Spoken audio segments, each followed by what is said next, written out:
Hi, this is Darren from SimNation, just doing a quick recap video for WWPF, which is our Draft Day Sports Pro Football League here at SimNation. Of course, Draft Day Sports is uh, Pro Football is a Wolverine Studios title.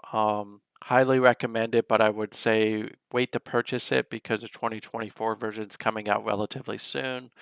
And unless you just want to play the 2023 version for a year or purchase 2024 at a later date, it probably just doesn't make sense to buy it right now because of the fact that 2024 is so close to coming out.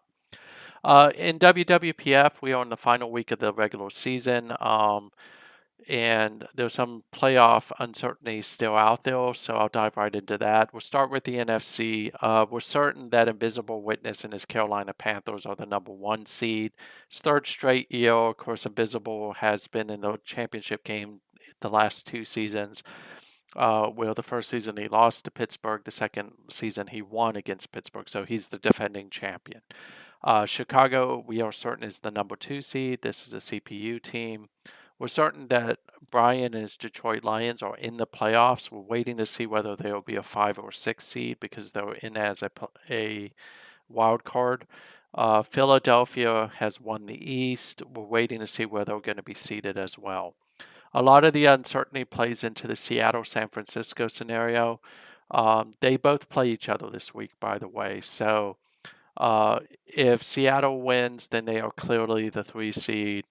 If San Francisco wins, then I believe they're going to be a 3 seed. I think Skelter and Philadelphia is going to end up being the 4 seed almost in any circumstance.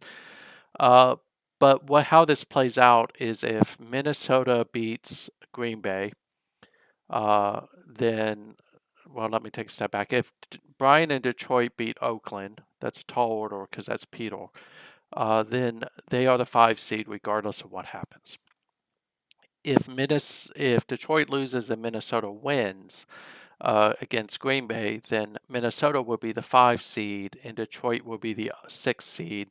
And it doesn't matter who wins the Seattle-San Francisco, who loses the Seattle-San Francisco game, they're out. So for Seattle-San Francisco, the winner is clearly in because they'll win the West. The loser can only make it in if Minnesota loses. So if Minnesota loses, then San Francisco wins the tiebreak. If they lose because they beat Minnesota in head-to-head action, I think though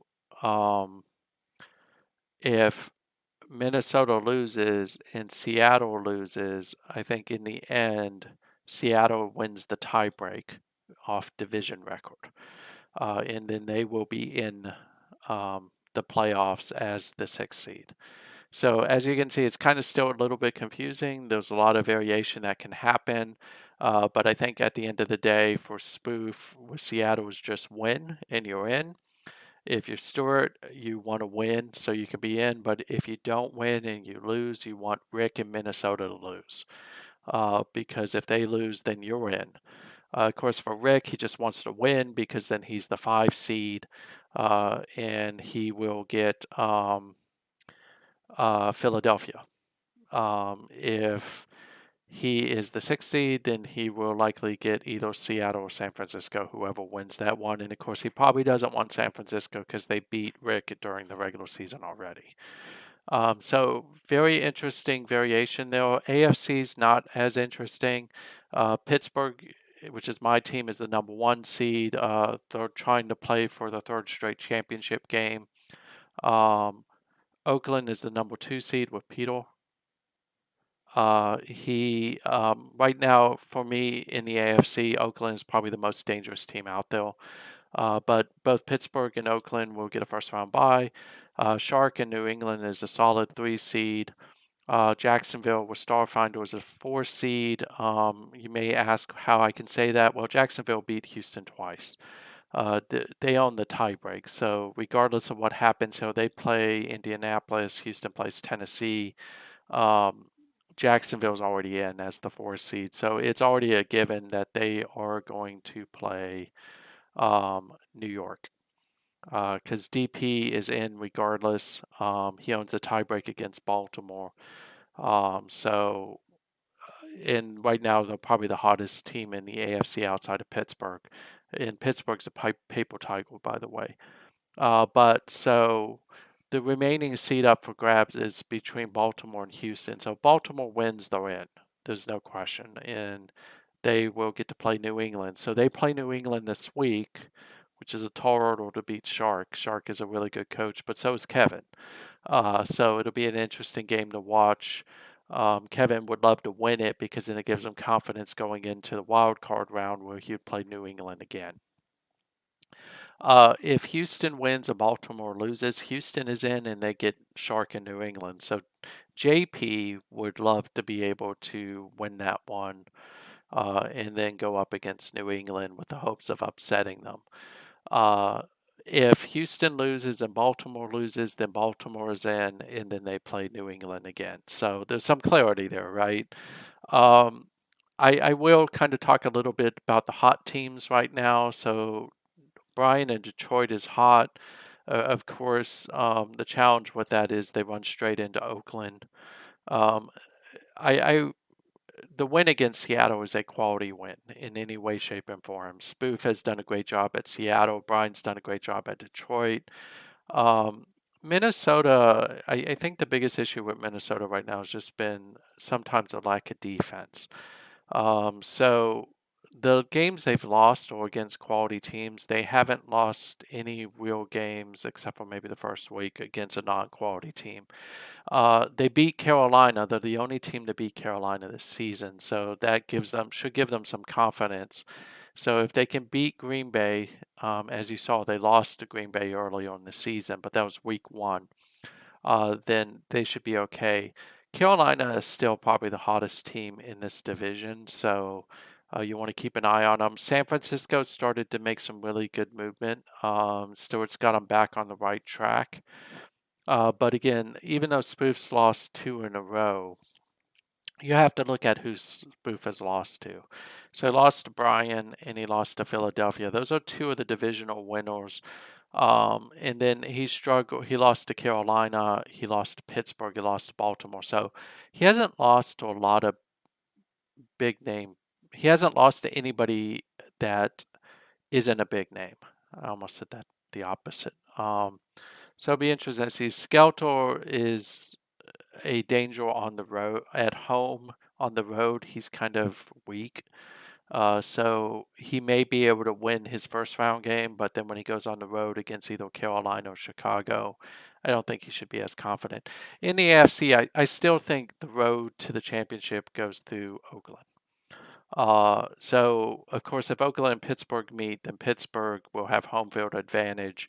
Oakland, despite their loss to Pittsburgh, is in my eyes probably the most complete team in the AFC.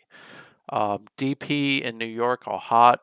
Don't ignore that. They are doing really well. But if you also look at who they beat recently, these are not the best of the AFC or the NFC. So uh, he's lost a lot of games to quality teams during the season. I mean, losing to New England twice stings a little bit. But regardless, he's got probably one of the best offenses in the league. He does have the best offense in the league, but his problem is on defense. So it'll be interesting to see how he plays out. He's likely, if New England and New York both win their games, he would get Pittsburgh, and New England, of course, would get Oakland. So that's an interesting matchup. But of course, they still got to get past the wild card games. Um, from a league leader perspective, we're kind of talk through a little bit of other things, but I think one of the things that you just have to acknowledge is just how great of a season Spriggs is having. Arterio Bates is a rookie. He's having a great season as well, but Spriggs has just been lighting it up. This is just one of those great seasons. And Spriggs deserves all the credit he gets. I mean, he has 64 touchdowns, over 6,000 yards passing. There's no one even close to him at this point. Passing rating, again, he's 20 points above the next closest person. So It'll be interesting to see from the two rookie quarterbacks who gets it. Thomas Pierce, who's Pittsburgh's rookie quarterback, versus Arterio Bates, who of course is the rookie quarterback from Houston, um, who's had a great season. He's thrown a lot more interceptions than Pierce has. Pierce has like one less touchdown, a hell of a lot less interceptions, but it'll be interesting to see how that plays out. I don't think either of them will win Rookie of the Year, and if the CPU does, I may override it, because I do think that Lawrence Desimone, who's the rookie wide receiver from Seattle out of Baylor, is probably the best rookie offensive player right now. Nathan Ford, second straight season over 2,000 yards. That's pretty impressive.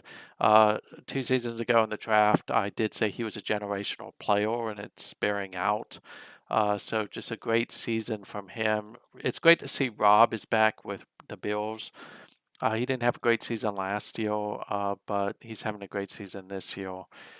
Someone asked me about where Lackey is. Lackey got hurt, so he's well behind everybody else at this point because he missed like 4 or 5 games, if I remember correctly. Um, but if you look at the receiving yards, yeah, David Allard, who's a second-year player, is top. He may break 2,000 yards. Probably won't, but it's possible. Lawrence Desimone, 1,700 yards. That's just impressive. And then, of course, you got the two Baltimore wide receivers who are having a great year with Jamie Hightower and Wilmer Alvarez. Alvarez was a top pick in the previous draft, so one of the top 5 picks, and he's definitely played out well. Allard, just Brian's doing a great job with him. Phenomenal stats, and again, we talked about Desimone. From a sacks perspective, there's no shock here that Souza is just lighting it up. He has just been pretty much unstoppable. So the next best one is Timothy Reed, who's a linebacker. It would have been interesting to see if Hickson had not retired last season, if he could have competed with Sousa. I don't think so. Sousa's just, I mean, this dude's had a phenomenal career, and you got to remember he's only in his third year. So if you look at him, he has, sorry, fourth season, he has 62 sacks in 4 seasons. He's on a really, really good pace to set some records. Interceptions wise, this one's always hard for me, but you see some players who are having really good seasons. Stephen Clone's a little bit of an interesting thing for me from New York because New York has really struggled with our defense this season, but yeah, he's having a great season um, on that side of the ball. So I think if you look at the awards, let me see if I can show this. I think it's going to be between Spriggs and Ford. I think Spriggs should get it. I know Stewart's going to be a little bit mad at me about that, but DP with Ray Spriggs, and if you look at this guy's career, I mean, he has just been phenomenal.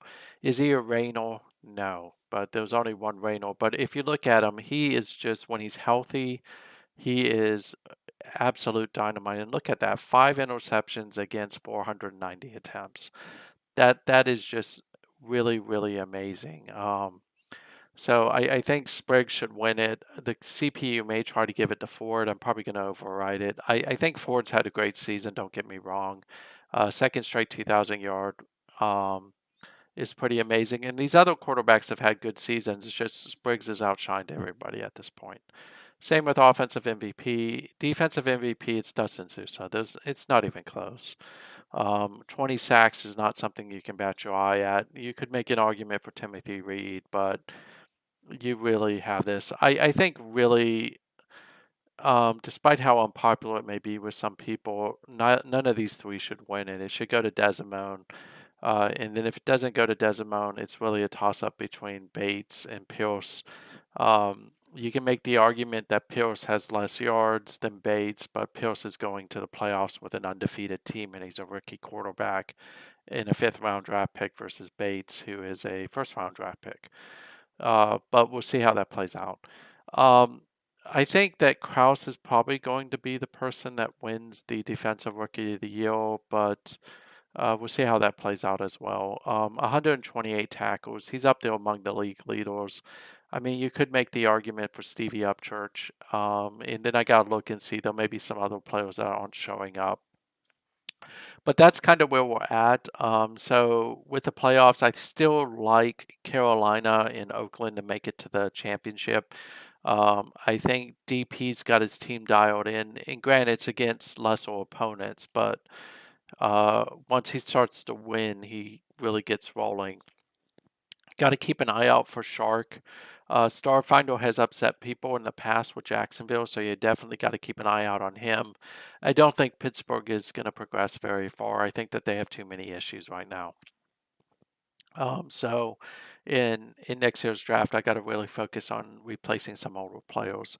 I think the road to the NFC Championship still flows through Carolina. I do think that there are some teams that can really put some pressure on Carolina. Minnesota is one of them if they make it in. I think Detroit could as well. Chicago has far outplayed itself and made me look like an idiot because I said there was no way they'd win this division, and yet they did.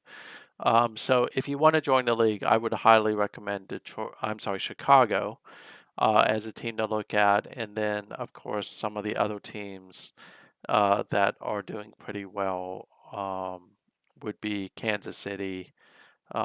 Take a look at potentially Buffalo, who has a pretty good team. But the East, the South, and I think now the West, all four coaches. So it'll be interesting to see how this plays out. If you have any questions or any thoughts, let me know. But I'll try to do another video after we get done with the first round of the playoffs. It'll be interesting to see who makes it in. Right now, my money is that it'll be Detroit and Minnesota will be the two wild card teams. Um, I'm going to go with Seattle only because they beat San Francisco earlier in the season. So that means that the number one seed will be Carolina, 2 Chicago, 3 Seattle, 4 Philadelphia, which means that um, Seattle would play Detroit and Minnesota would play Philadelphia. On the AFC side, Pittsburgh and Oakland are relatively easy. New England's in, Jacksonville's in, New York is in. I'm going to go with Baltimore because I do think that they'll make it in. And then I like the Baltimore New England matchup. New York versus Jacksonville. I'm not sure that Jacksonville's going to be able to beat New York, especially with DP in the mindset he's in right now. So it'll be interesting to see how that plays out. And I think the road, if Pittsburgh can win, the road leads to Pittsburgh, but I really think the road leads to Oakland. So that's it for now. Hopefully you like this video. If you want to join us on WWPF, I'll drop the links here. Let us know. We'd love to have you in the league. It's a really great league, and we will hopefully be adopting 2024 when it comes out. So take care and have a great night.